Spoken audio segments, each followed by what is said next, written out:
வீடியோக்குள்ளார போகிறதுக்கு முன்னாடி ஒரு டிக்ளரேஷன் போட்டுடலாம். இந்த வீடியோ வந்து சப்ஸ்கிரைபரை அதிகப்படுத்துறதுக்கும் வியூஸு வந்து அதிகமாக பெறுறதுக்கும் உண்டான ஒரு வீடியோ. ஸோ அதை மட்டும் நீங்கள் வந்து இது பண்ணிக்கிங்க. ஸோ யார் மனதையும் வந்து புண்படுத்துறதுக்காக போடப்பட்ட வீடியோ கிடையாது இது. ஸோ அதை வந்து இது பண்ணிக்கிங்க. ஸோ திமுக தலைவர் திரு மு.க. ஸ்டாலின் அவர்கள் வந்து கொளத்தூர் தொகுதியில் வந்து தோல்வி அடைந்தார் அப்படின்ற ஒரு செய்தி கேட்டு உங்களுக்கு எவ்வளோ சந்தோஷமாக இருந்தது, எவ்வளோ துக்கமாக இருந்தது அப்படிங்கிற விஷயத்தை மட்டும் இந்த வீடியோவோட கமெண்ட் செக்ஷனில் வந்து பதிவு பண்ணுங்கள்.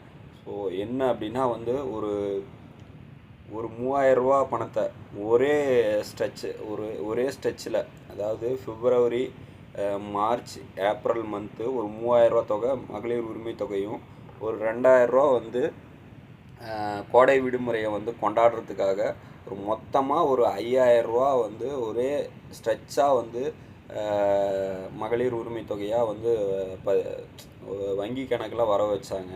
அப்படியும் வந்து ஒரு திமுக தலைவர் வந்து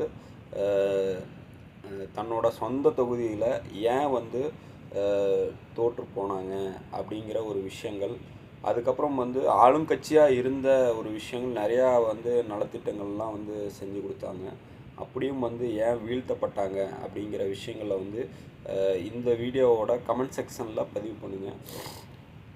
ஏன்னா வந்து ஆக்சுவலான ஏன்னா ஒவ்வொரு பகுதியிலருந்தும் ஒவ்வொரு பிரச்சனை வந்து மக்கள் பிரச்சனை வந்து வெளிவராமல் இருந்திருக்கலாம். ஒரு வேளை வந்து தலைமைக்கு வந்து தெரியப்படுத்தாமல் இருந்திருக்கலாம். ஸோ அந்த மாதிரி விஷயங்கள் உங்கள் தொகுதியில் இல்லை உங்கள் பகுதியில் வந்து என்ன பிரச்சனை இருந்தது, அது சரி செய்யப்படலை. அந்த திமுக அரசாங்கம் அந்த 2021லேருந்து 2026 வரலும் அந்த நடந்த திமுக அரசாங்கத்தில் வந்து என்ன விஷயங்கள் சரி செய்யப்படலை, அதனால் வந்து மக்கள் வந்து இதனால் ஒரு கோபம் அடைந்தாங்க அப்படிங்கிற விஷயத்த இதில் இந்த வீடியோவில் பதிவு பண்ணுங்கள்.